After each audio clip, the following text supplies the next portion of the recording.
Hey everybody, welcome to my Bible reading channel. I hope you can join me. Today is April 29th, and if you have your Bibles, we're going to continue in 2 Samuel.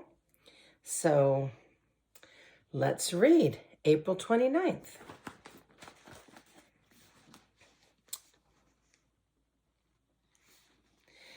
Second Samuel 17:15 through 29. David escapes through the wilderness. Hushai told Zadok and Abiathar the priests what Ahithophel had said to Absalom and the elders of Israel, and what he himself had advised instead. Quick, he told them, find David and urge him not to stay in the shallows of the Jordan River tonight. He must go across at once into the wilderness beyond.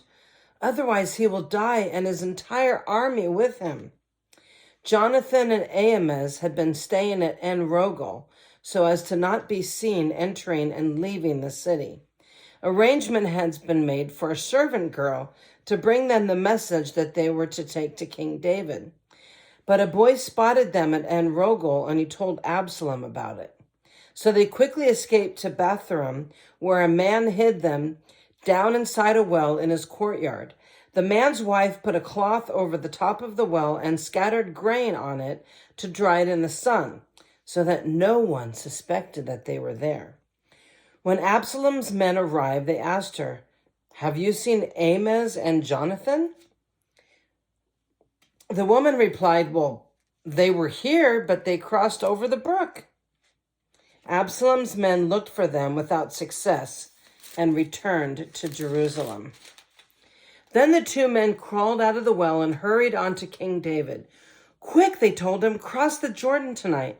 And they told him how Ahithophel had advised them that he had be captured and killed. So David and all the people with him went across the Jordan River during the night, and they were all on the other bank before dawn. When Ahithophel realized that his advice had not been followed, he saddled his donkey, went to his hometown, set his affairs in order, and he hanged himself. Oh my gosh. He hanged himself. He died there and was buried in the family tomb.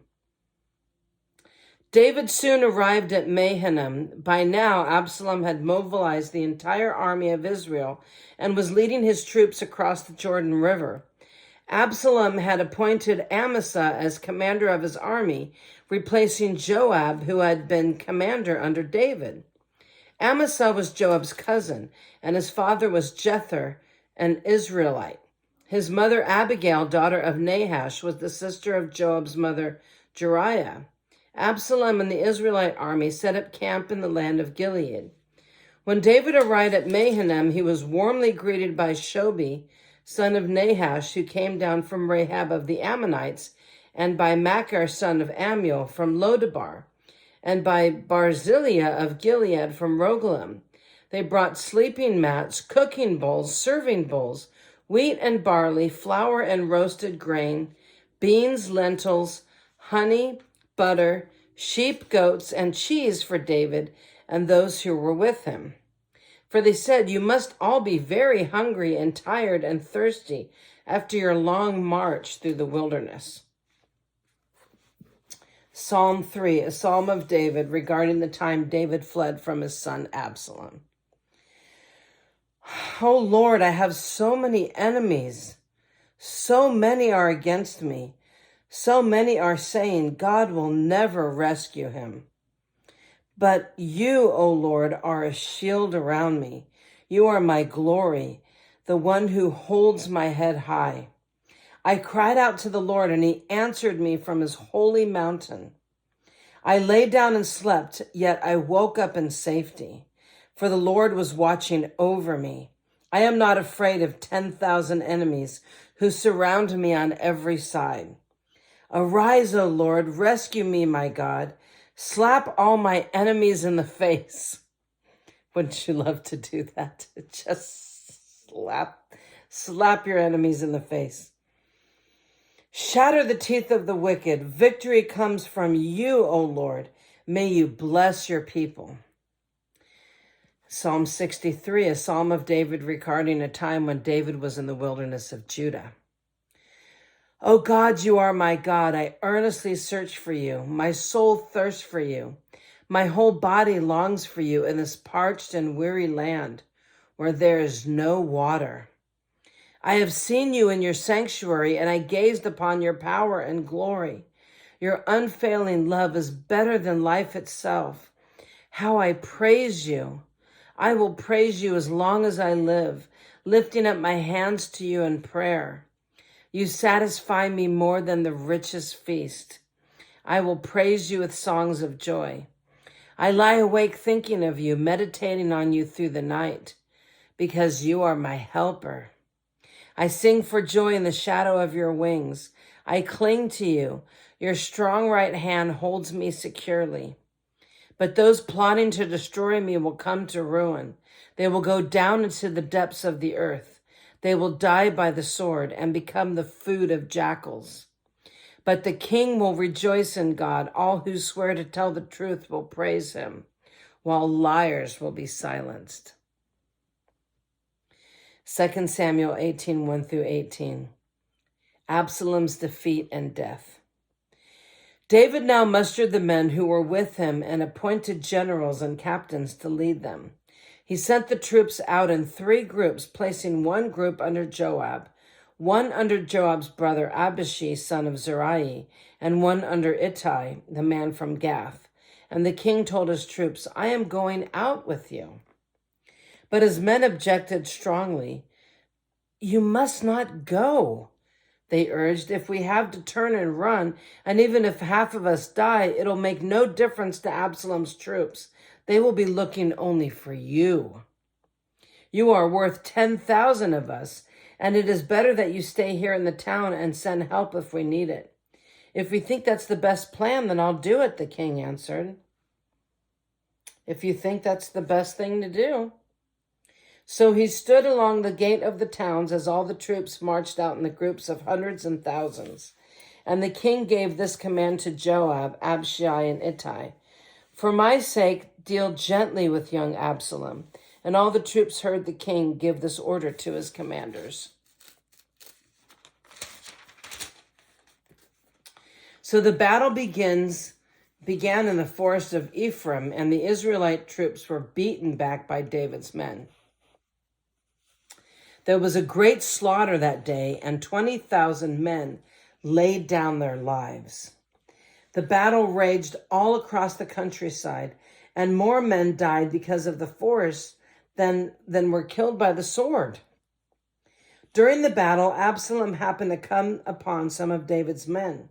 He tried to escape on his mule, but as he rode beneath the thick branches of a great tree, his hair got caught in the tree. His mule kept going and left him dangling in the air. Oh my gosh. One of David's men saw what had happened and told Joab, sorry, don't want my iPad dangling in the air. Okay. It's propped up on a couple of pillows. Okay.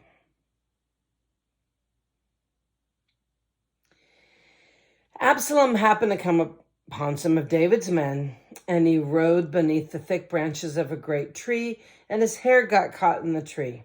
His mule kept going and left him dangling in the air. And one of David's men saw what had happened and told Joab, I saw Absalom dangling from a great tree, dangling there. What? Joab demanded. You saw him there and you didn't kill him? I would have rewarded you with 10 pieces of silver, a hero's belt. I would not kill the king's son for even 1,000 pieces of silver, the men replied to Joab. We all heard the king say to you and Abishai and Ittai, for my sake, please spare young Absalom. And if I had betrayed the king by killing his son, and the king would certainly find out who did it, you yourself would be first to abandon me. Oh, enough of this nonsense, Joab said. Then he took 3 daggers and plunged them into... Oh my God. Joab said. Then he took 3 daggers and plunged them into Absalom's heart as he dangled, still alive, in the great tree. 10 of Joab's young armor-bearers then surrounded Absalom and killed him. Then Joab blew the ram's horn, and his men returned from chasing the army of Israel. They threw Absalom's body into a deep pit in the forest and piled a great heap of stones over it, and all of Israel fled to their homes. That's horrible. During his lifetime, Absalom had built a monument to himself in the king's valley, for he said, "I have no son to carry on my name." He named the monument after himself, and it's known as Absalom's monument to this day. 2 Samuel 18:19-33. David mourns Absalom's death. Then Zadok, son of Ahimaaz, said, "Let me run to the king with the good news that the Lord had rescued him from his enemies."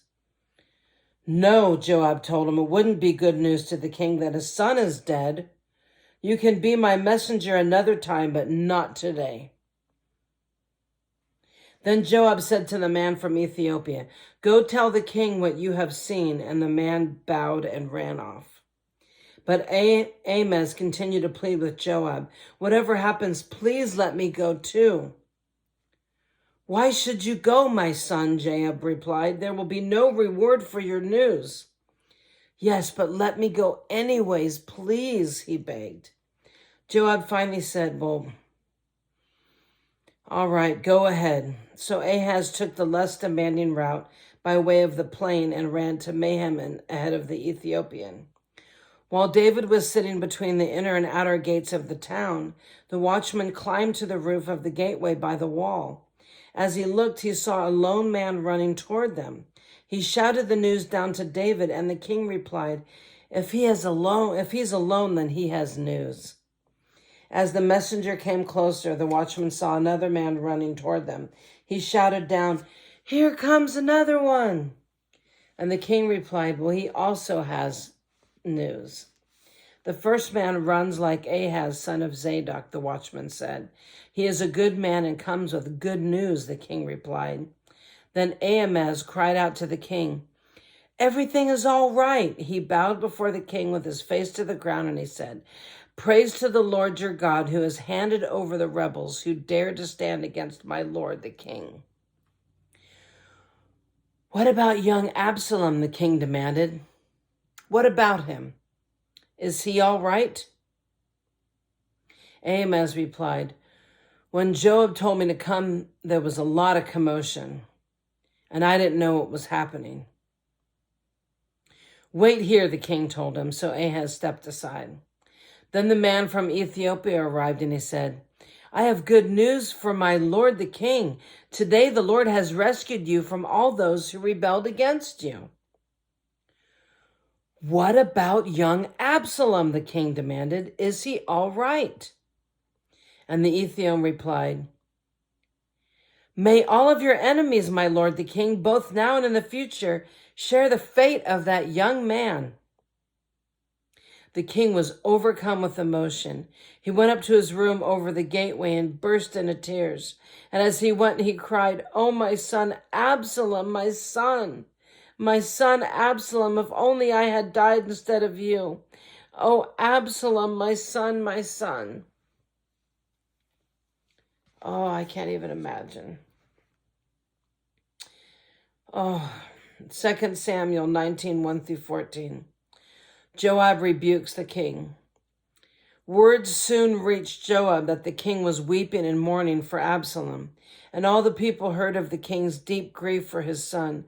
The joy of that day's victory was turned into deep sadness. They crept back into the town that day as though they were ashamed and had deserted in battle. The king covered his face with his hands and kept on crying, "Oh, my son Absalom, oh, Absalom, my son, my son."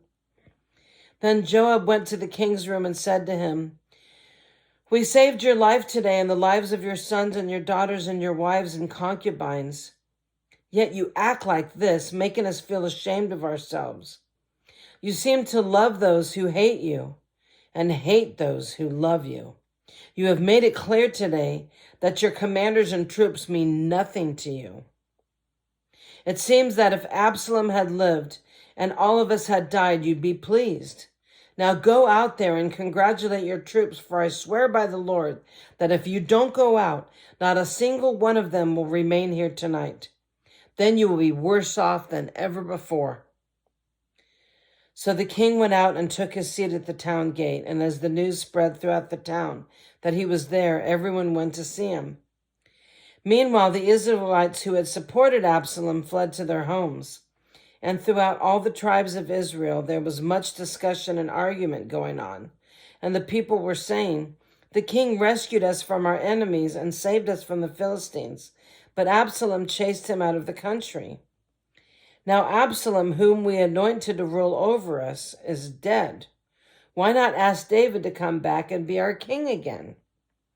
Then King David sent Zadok and Abiathar, the priests, to say to the elders of Judah, "Why are you the last ones to welcome back the king into his palace? For I have heard that all of Israel is ready. You are my relatives, my own tribe, my own flesh and blood. So why are you the last ones to welcome back the king?" And David told them to tell Amasa, "Since you are my own flesh and blood like Joab, may God strike me and even kill me if I do not appoint you as commander of my army in his place." Then Amasa convinced all the men of Judah, and they responded unanimously. They sent word to the king, "Return to us and bring back all who were with you." 2 Samuel 19:15-18, David's return to Jerusalem. So the king started back to Jerusalem, and when he arrived at the Jordan River, the people of Judah came to Gilgal to meet him and escort him across the river. Shimei, son of Gera, the man from Ben-Hurim and Benjamin, hurried across with the men of Judah to welcome King David. 1,000 other men from the tribe of Benjamin were there with him, including Ziba, the chief servant of the house of Saul, and Ziba's 15 sons and 20 servants. They rushed down to the Jordan to meet the king, and they crossed the shallows of the Jordan to bring the king's household across the river, helping him in any way they could. 2 Samuel 19:18-23, David's mercy to Shimei. As the king was about to cross the river, Shimei fell down before him. "My lord the king, please forgive me," he pleaded. "Forget the terrible thing that your servant did when you left Jerusalem. May the king put it out of his mind. I know how much I sinned, and that is why I came to you today, the very first person in all of Israel to greet my lord the king." Then Abishai, son of Zeruiah, said, "Shimei should die, for he cursed the Lord's appointed king." "Well, who asked your opinion, you sons of Zeruiah?" David exclaimed. "Why have you become my adversary today? This is not a day for execution, for today I am once again the king of Israel." Then turning to Shimei, David vowed, "Your life will be spared." 2 Samuel 19:24-30, King's kindness to Mephibosheth. Now Mephibosheth, Saul's grandson, came down from Jerusalem to meet the king. He had not cared for his feet, trimmed his beard, or washed his clothes since the day the king left Jerusalem. "Why didn't you come with me, Mephibosheth?" the king asked him. Mephibosheth replied, "My lord the king, my servant Ziba deceived me. I told him, 'Saddle my donkey so I can go with the king, for as you know, I am crippled.' Ziba has slandered me by saying that I refused to come. But I know that my lord the king is like an angel of God, so do what you think is best. All my relatives and I could expect only death from you, my lord, but instead you have honored me by allowing me to eat at your own table. What more could I ask?" "You've said enough," David replied. "I've decided that you and Ziba will divide your land equally between you." "Give me all of it," Mephibosheth said. "I am content just to have you safely back again, my lord the king."